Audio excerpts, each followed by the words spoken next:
আসসালামু আলাইকুম এভরিওয়ান, কি অবস্থা সবার, কেমন আছেন সবাই? নিশ্চয়ই অনেক বেশি ভালো আছেন। Welcome to my official YouTube channel MD Shariful Sheikh and watching another brand new carrom blog.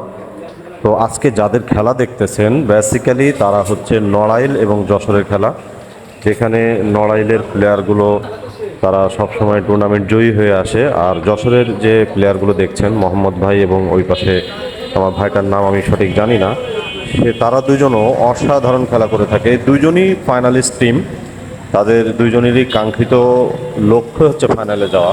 তো আজকে যারা হেরে যাবে তারা সেমিফাইনাল খেলতে পারবে না। তো আমরা যাদের খেলা দেখতেছি তারা মোটামুটি যশোরে খুবই ভালো খেলে, মোহাম্মদ ভাই এবং আমার ওই পাশের বড় ভাইটি। তো যাদের চ্যানেলের ভিডিওটি ভালো লাগবে তারা অবশ্যই আমার চ্যানেলটি সাবস্ক্রাইব করবেন এবং পাশে থাকা বেল আইকনটি ক্লিক করবেন পরবর্তী ভিডিওটি আপনার পাওয়ার জন্য। তো দেখা যাক ভাই ফিনিশ দিতে পারে কিনা, এবং ভাই ফিনিশ দিয়ে দিল, যশোর জয়ী হয়ে গেল।